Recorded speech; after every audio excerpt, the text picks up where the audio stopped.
나를 부르신 이도 하나님, 나를 지으신 이도 하나님, 나의 다 된 것은 다 하나님 은혜라. 한량없는 은혜, 갚을 수 없는 은혜, 내가 주저함 없이 이 땅에 사는 것도 다 하나님의 은혜라. 한량없는 은혜, 갚을 길 없는 은혜, 나 자신감 있게 이 땅에 사는 것도 다 하나님의 은혜로다. 할렐루야. 오늘도 행복하고 좋은 하루 되시기 바랍니다. 오늘은 특별히 제가 유튜브를 관리하다가 세종대왕께서 한글을 창조한 것이 독창적인 것이 아니고 히브리 민족의 욕단족의 언어를 모방해서 만든 것이라는 그런 하나님 말씀을 관리하다가 그 유튜브를 지워버렸습니다. 그래서 다시 한번 기억을 더듬으면서 다시 한번 그 말씀을 증거하고자 합니다. 자, 제가 주장하고 싶은 건 뭐냐면 이 세상의 모든 만물이 다 우리 하나님 창조하시고 예수님 것이고 예수님으로 이로 말미암아 유지되고 예수님을 위하여 예수님을 향하여 존재하는 것이라고 이렇게 생각합니다. 그래서 우리가 이 세상의 만물의 이치도요 자세히 살펴보면 성경 속에 다 그 이치와 원리가 적혀 있다고 생각을 하고 우리가 이 세상 만물의 모든 이치를 예수님 안으로 통일시키려고 제가 참으로 많이 노력하고 있습니다. 고린도후서 10장 5절에 하나님 아는 것을 대적하여 높아진 것, 그러니까 하나님을 없다고 생각하고 무신론자들이란들이 또 우상을 숭배하는 자들, 그 하나님이 아는 것을 대적하여 높아진 것들이잖아요. 그 이론들을 다 파하고 우리 모든 생각과 사고방식 이런 것을 다 사로잡아서 예수님 앞에 복종케 하는 것이 성도들의 의무고 또 제가 해야 할 주의 종으로서 의무라고 생각하며 우리가 앞으로 예수님을 증거하는 데 있어서 오직 예수님만이 길이요 진리요 생명이라는 것을 증거해야 되는 것이 제가 해야 할 일이라고 이렇게 생각이 들어서 이 모양 저 모양으로 어떻게 하든지 성경을 근거로 해서 이 세상 만물을 예수님에게로 이끌어 가려고 제가 노력하는 것 중에 하나가 바로 한글의 창조에 관한 이야기입니다. 제가 이제 그 목사님이 되다 보니까 이렇게 여러 가지로 그 공부를 많이 해야 되지 않습니까? 그래서 이렇게 이제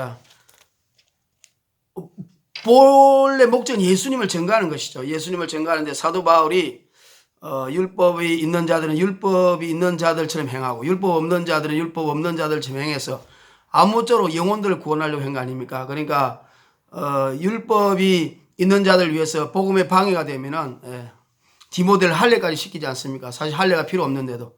그리고 또 율법 없는 자들에게는 그 유대인들이 그 많은 음식을 사도 바울 같이 먹었어요. 왜? 보자기 환상을 통해서 예수님이 깨끗하게 했기 때문에. 그래서 어떻게 하든지 복음을 전하려고 이렇게 복음에 방해되는 요소들을 다 초월해서 사도 바울이 전도를 했습니다. 그래서 저도 이원종 목사님만 제가 또 제 성경적인 예명 이바울 아닙니까?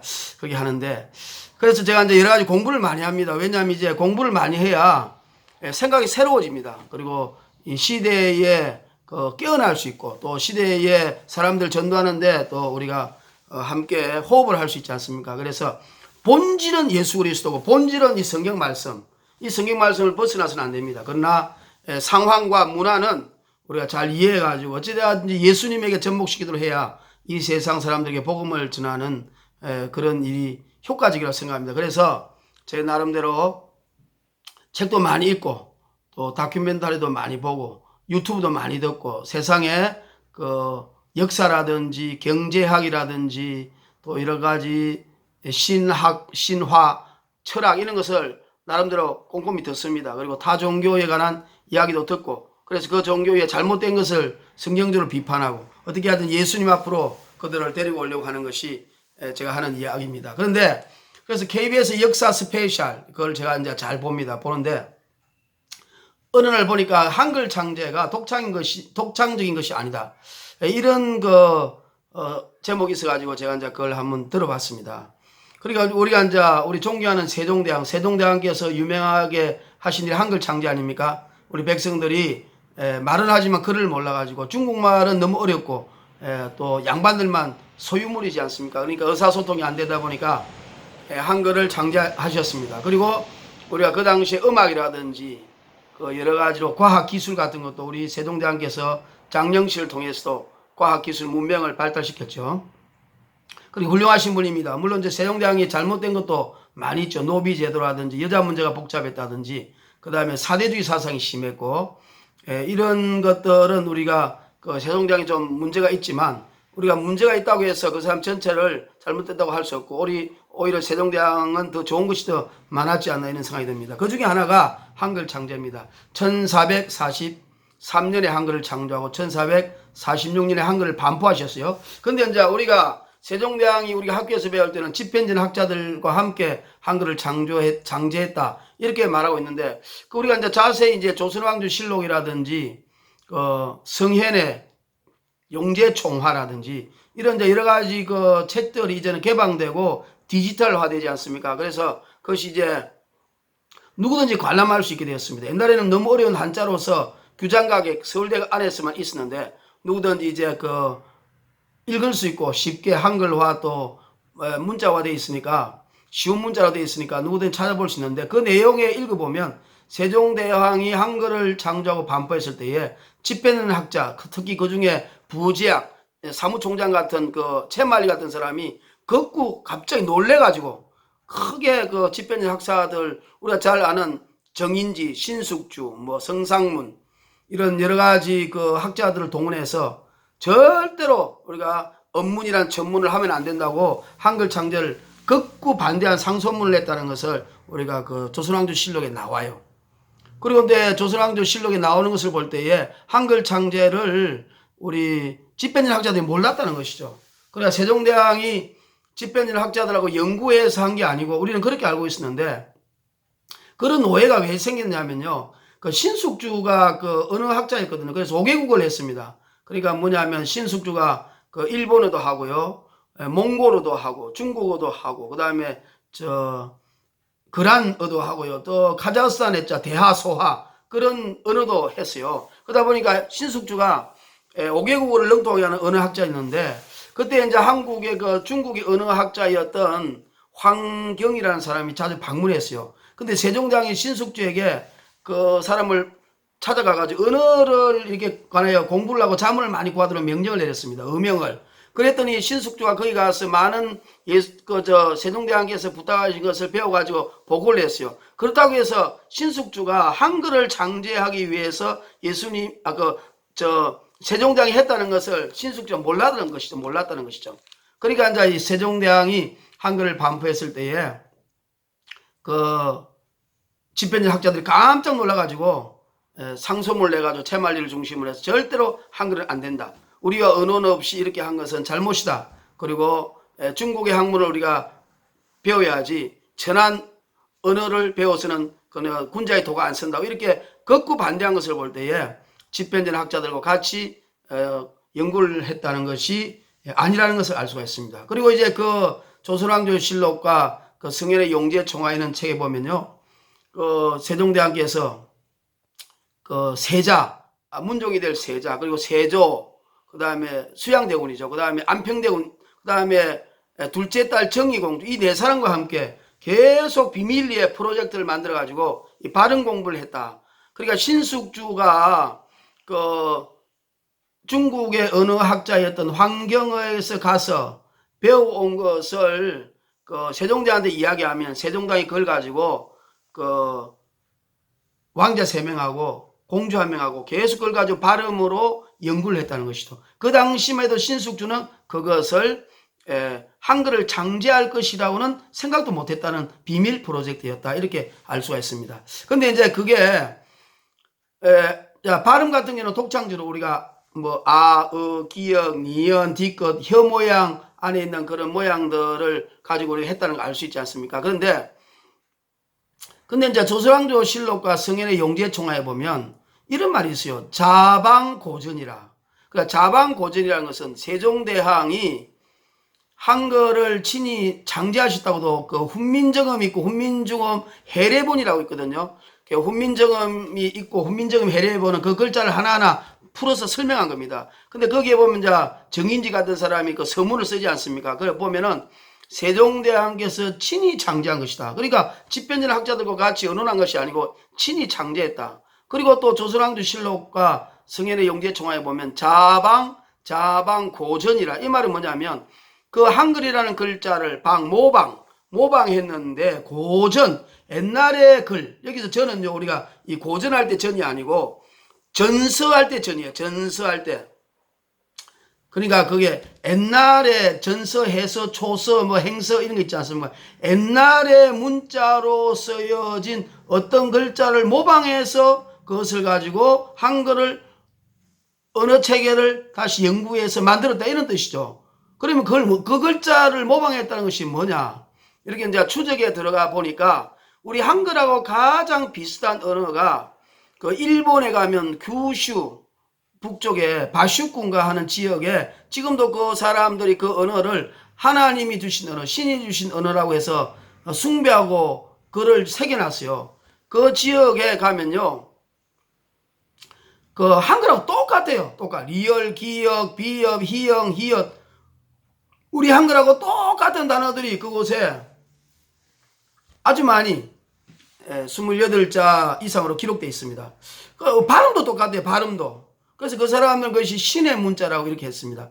근데 그러면 일본에 있는 신대문자, 한글하고 똑같은 그런 일본의 히라카나 가라가라가 생기기 전에 그 언어가 일본에서 신의 문자라고 해서 사용되었다는 것이죠. 그런데 그러면 그 신대문자가 또 어디서 출토가 됐냐면요.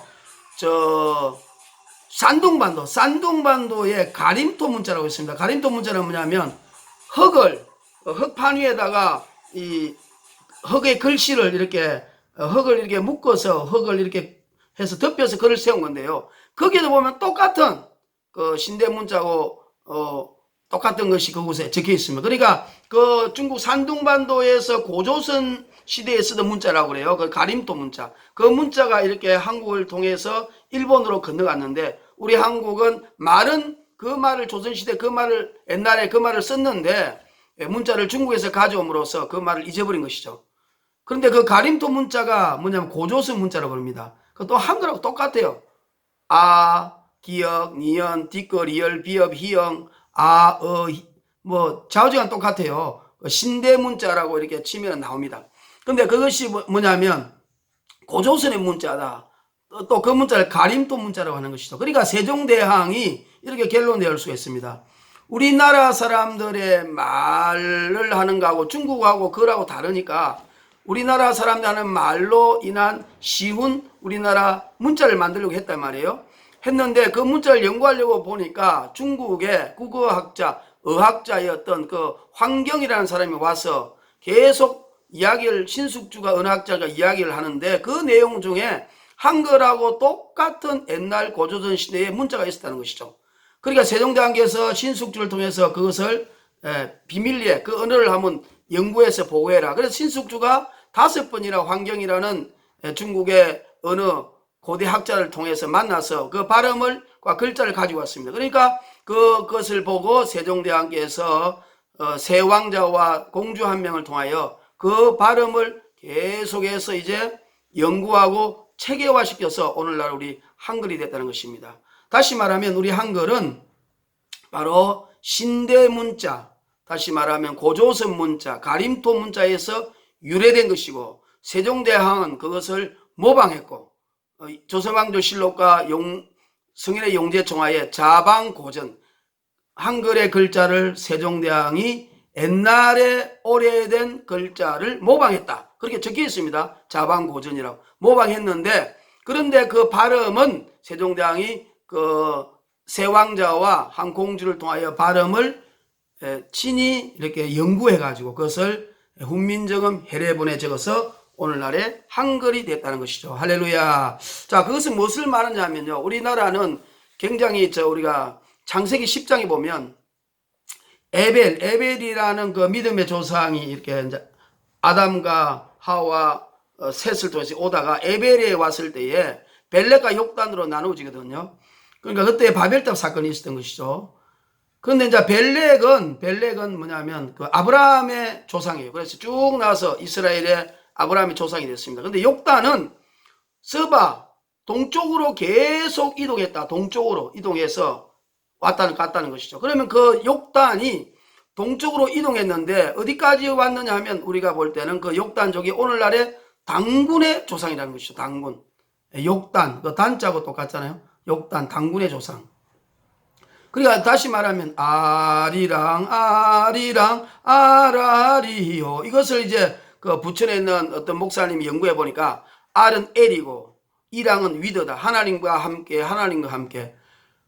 하나님을 떠나가면 십리도 못 가서 발병 난다. 아리랑 아라리요. 하나님을 떠나가면 십리도 못 가서 발병 난다. 그래 욕단족이 이렇게 이제 우랄 알타이족이니까 이게 오른쪽으로 쭉 해서 카자흐스탄에서 우랄 산맥과 알타이족을 이렇게 해서 그것이 바로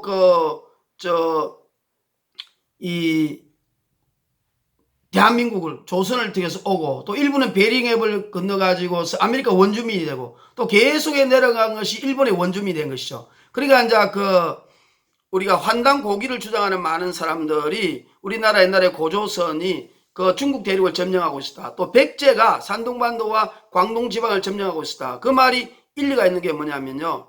근데 이제 그분들이 주장하는 거는 우리 고조선이 당군조선 고조선이 그렇게 힘이 있었다 이렇게 주장하지만 사실은 그게 아니죠. 왜냐하면 성경이 진리 아닙니까? 성경적으로 얘기하면 욕단족이 이렇게 이동해 가면서 일부 사람들은 그 중앙아시아에서 내리고 또 일부 사람들은 몽골족이 돼서 내리고 이렇게 해서 계속 이동해 오니까 그 어문체계가 그 당시 어문체계가 같은 사람끼리 바벨탑 사건으로 이동했지 않습니까? 그러니까 그 사람들이 같은 어문체계를 가지고 있으니까 우랄 알타이어족이라고 하는 것이죠. 중국은 우랄 알타이족이 아니죠. 우리하고 어느 순위가 다르기 때문에 언어로 볼 때는 인도 유로피안 어족이죠. 인도하고 유로피안 어족처럼 어족이 똑같습니다. 그러니까 우리하고 똑같은 욕단족의 어문체계가 아니라는 것을 알 수가 있습니다. 그러니까 중국은 인도 유로피안 어족의 그 어문체계를 가진 셈족이 이동했다고 볼 수 있는 거죠. 어떤 분은 중국은 셈족이 아니고 함족이라고 주장하는 사람도 있습니다. 그래서 중국과 만리장성을 쌓은 이유는 종족이 다르기 때문에 이렇게 중국은 자기들이 같은 종족이고 또 둘레를 다 오랑캐라고 말하지 않습니까? 그렇게 해서 종족이 다르다는 것이고 그래서 이제 중국의 그 대만의 이무당이라는 유명한 학자 있지 않습니까? 그리고 장개석이가 우리 지도자들하고 학자들 만나면 그런 말을 해요. 야, 여러분들 고조선 시대에 그 고조선이 이 중국 대륙을 다 통치했다. 그리고 중국의 갑골 문자, 요하 문명, 황하 문명 이런 것이 다 동이족 것이다.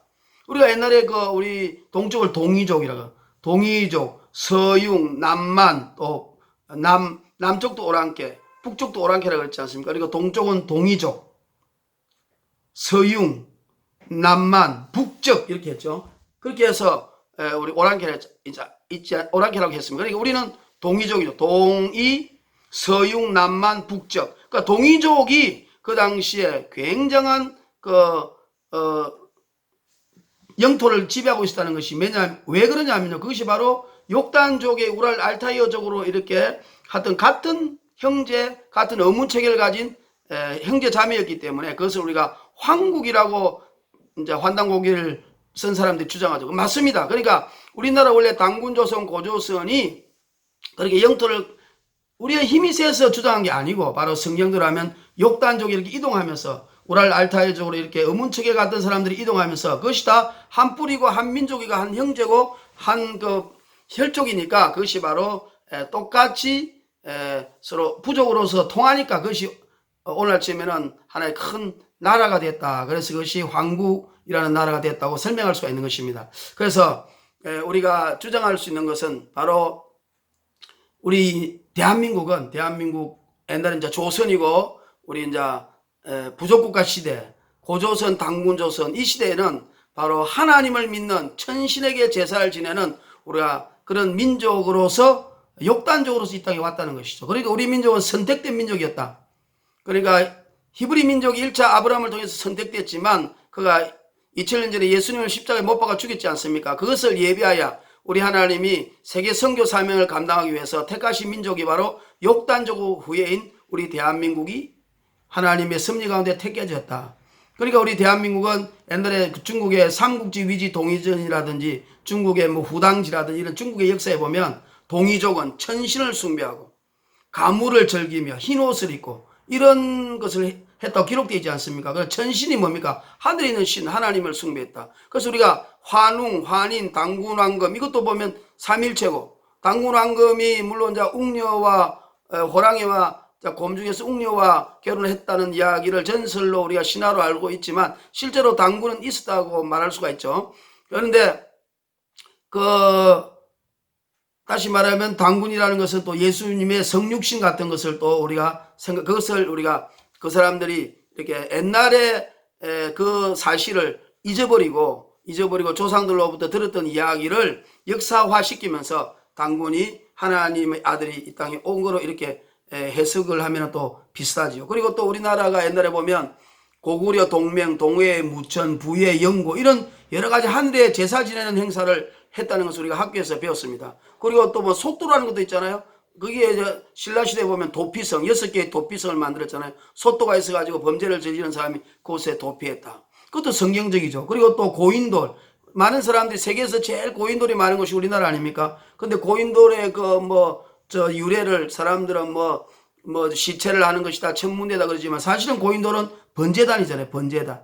하나님께서 양과 소를 잡아서 번제를 제사를 지낼 때 고인돌을 쓴 거잖아요. 다듬지 않는 돌과 흙으로 그 위에다가 제사를 지냈지 않습니까? 그러니까 고인돌의 유래도 보면 우리나라가 많은 이유는 바로 우리나라는 양을 잡아서 하나님께 제사 지내는 천신 후손이었다. 다시 말하면 우리 민족은 예로부터 여호와 하나님을 믿는 민족에서 나온 욕단족의 후예였다는 것을 우리가 알 수가 있습니다. 그러므로 제가 말하고 싶은 것은 우리 대한민국은 이렇게 하나님께서 마지막 때 세계 선교를 하기 위하여 택하신 이스라엘과 버금가는 그런 선교왕국으로 옛날부터 계획을 갖고 있었다. 그리고 또 우리가 보면은 있잖아. 6월절 어린 양의 피 대신에 붉은 팥죽을 발라가지고 또 귀신을 쫓아낸다는 것도 있잖아요. 그리고 또 아기를 낳으면은 그 고추를 이렇게 줄로 해가지고 못 들어가게 한 거 있잖아요. 그런 것도 보면 우리가 신라시대 보면은 아들을 낳고 딸을 낳을 때 33일과 66일을 그 기간을 우리가 정결케 하는 기간으로 만들어서 접근하지 못하게 한 거 있지 않습니까? 이런 것들을 볼 때에 정말 우리 민족은 욕단족의 후예였다. 그리고 그 욕단족의 어문체계를 가지고 왔다 썼던 글이 바로 우리 옛날에 말하는 가림토 문자였고 그것이 일본으로 가서 신대 문자, 말 그대로 하나님이 주신 문자다. 신령한 문자라고 지금도 신성시하고 있습니다. 그러므로 우리 민족은 욕단 민족으로서 우리나라가 지금 쓰고 있는 한글은 그것이 바로 고조선의 가림토 문자였고 그것은 바로 욕단족이 사용하던 문자였다. 바벨탑 사건 이후로 전 세계로 사람들이 어문체계에 따라서 이제 말이 달라지니까 각각 이제 말이 통하는 사람끼리 헤어지게 된 것입니다. 그때에 욕단족이 이렇게 어문체계가 바로 오늘날의 한글과 같은 우리가 쓰는 한글과 같은 어문체계를 가지기 때문에 그 민족이 이렇게 오른쪽으로 이동하면서 우랄 알타이어족을 형성하게 되고 우리 알타이어 어군이 되는 것이죠. 그렇게 와서 오늘날 이렇게 대한민국의 한글이 나오며 또 이런 히라카나 가다카나도 그 영향을 받았습니다. 그러므로 한글을 우리 세종대왕께서 모방해서 옛날의 언어를 모방해서 만들었다. 그렇게 조선왕조실록과 성현의 용제총화에 나와 있습니다. 그것은 바로 욕단족의 언어, 고조선의 문자를 모방했다. 그러므로 우리 민족은 원래부터 히브리 민족의 일파였고 그 형제로서 한글과 같은 말을 썼던 민족이었다. 그래서 우리 한글은 바로 하나님이 택하신 이 히브리 민족의 한 언어였다는 것을 아시고 우리의 대단한 자부심과 긍지를 가지고 앞으로 마지막 시대에 우리가 세계 선교를 감당할 수 있는 그런 민족으로 하나님이 크게 쓸 줄로 믿습니다. 그래서 모든 것이 다 하나님의 은혜고 모든 세계 만물과 역사를 연구해 보면 그러니까 하나님의 섭리 가운데 있으며 이 성경책 안에 모든 것이 다 포함되어 있다. 그래서 우리 언어학자라든지 뭐 과학자라든지 이런 사람들이 연구를 하다가 막히는 것이 있으면 성경을 읽다가 거기서 힌트를 얻어서 막힌 것이 풀어진다고 많이 하지 않습니까? 그러므로 그들이 예수님을 믿는다는 신앙 고백은 하지 않지만 이 성경을 그들이 박사학위나 노벨상을 타는데 또 연구를 하는 데 있어서 아주 베이식한 그런 다큐멘터 문헌으로 성경을 인정하고 활용한다는 사실을 봤을 때 우리 하나님의 말씀은 완벽하고 정미하고 또 우리 하나님 말씀은 살아서 운동력이 있으며 자외 날성공보다 더 예리해서 영과 혼과 육을 찔러 쪼개고 또 우리 생각과 마음을 감찰하고 이 세상의 모든 것이 다 이 하나님의 말씀 성경 말씀에 밝게 드러나서 아무것도 감출 수 없고 모든 것이 다 율법의 1.1핵이라도 다 이루어지며 하나님 말씀대로 세상이 다 운영되고 있으며 하나님 말씀대로 따라서 세상이 창조되었고 유지되고 또 앞으로 말씀에 따라서 종말도 오게 될 줄로 믿습니다. 그러므로 우리 이 세상에 사는 모든 우주 만물의 진리는 이 성경 말씀 속에 그 근본이 들어있다는 것을 아시고 항상 성경 말씀을 주야로 묵상해서 하나님의 섭리를 알고 성경을 읽을 때마다 하나님은 주는 거리서도 살아계신 하나님 독생자 예수 우리의 구세주 오직 태초에 하나님이 천지를 창조하시라. 그 하나님은 삼위일체 하나님 그분이 바로 예수님이시다. 여호와 하나님 예수님 성령님이시다. 그러므로 이 역사의 주인공은 예수님이시고 그 예수님이 여호와 하나님이 일체 되시는 그 예수님 여호와 하나님께서 성령으로 이 성경 말씀을 완벽하게 우주 만물과 모든 인간의 원리를 기록하고 있으며 또 이 성경만이 우리 인간에게 하나님이 주신 유일한 계시의 책이다. 인류의 문제, 인간의 문제 모든 것을 해석하고 또 판단하고 치유할 수 있는 유일한 책. 하나님이 신이 태초에 우주 만물 천지를 만드신 인간을 만드신 그 유일하신 하나님 바로 여호와 하나님 예수님이 우리 인간에 주신 유일한 책이므로 모든 종교와 모든 종교의 경전은 다 그 이후에 사탄 마귀가 고린도전서 4장 4절처럼 이 세상 신이 마귀가 믿지 않는 자들의 마음을 혼미케 하여 예수 그리스도는 하나님의 영광의 광채신데 그 복음 예수 그리스도 영광의 광채를 비치지 못하게 하려고 혼미하게 하려고 바로 모든 종교도 만들고 그러니까 이게 에덴 동산을 쫓겨나가지고 그러니까 이제 노아의 홍수 이후로 셈과 함과 야벳, 바벳답 사건으로 세상이 이렇게 흩어지면서요. 쭉 흩어지면서 세월이 흘러 천년의 세월이 흩어지면서 바로 아브라함이 선택되기까지 종교 만들고 똑똑한 놈이 종교 힘 있는 인간이 종교 만들고 우상을 숭배하고 신화를 만들고 족보를 만들고 문학을 만들고 이렇게 해서 우리 인간들이 예수님을 못 믿도록 하는 그런 교만함에 이르게 된 것입니다. 그리고 그 배후에는 반드시 마귀가 있는 것이죠. 공자, 부처, 맹자, 순자, 아리스토텔레스, 소크라테스, 스피노자, 제우스 신 이 모든 것이 다 그 뒤에 그 배후에 마귀가 우리 영적 전쟁 아닙니까? 에베소 6장 12절에 하늘에 있는 악한 영, 세상의 주관자 정사와 권세를 쥐고 있는 어둠의 주관자, 세상의 주관자, 하늘에 있는 악한 영과의 영적 전쟁입니다. 우리 싸움 헬과 육이 보이는 것이 아니고 그 배에 있는 영적 마귀가 이 세상을 지배하는 것이라고. 그 마귀를 지배할 수 있는 힘은 오직 예수 그리스도 이름밖에 없고 성경 말씀밖에 없는 줄로 믿습니다. 그러므로 이 세상에 종교, 신화, 족보, 문학, 문화 이런 모든 것은 다 우리 예수님을 못 믿게 하려고 사탄들이 만들었다는 것을 아셔서 태초에 이 우주 만물을 창조하신 그분은 바로 예수 그리스도시고 이 성경은 오직 하나님이 우리 인간에게 주신 유일한 책이며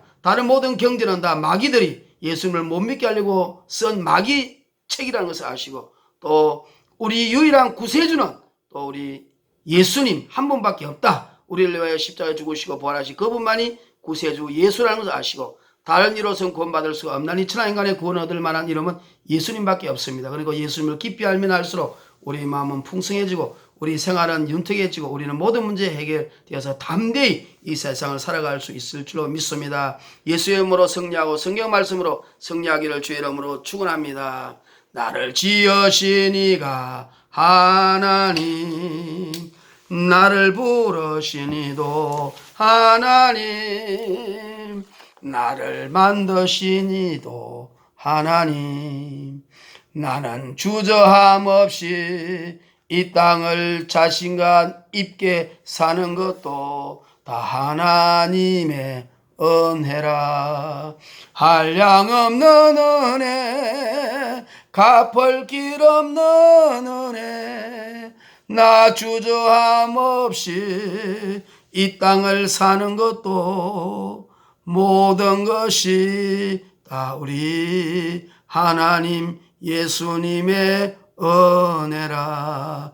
한량없는 은혜, 갚을 길 없는 은혜, 그 은혜를 갚기 위해서 예수님이 가장 기뻐하는 지옥 가는 영혼들을 구원하도록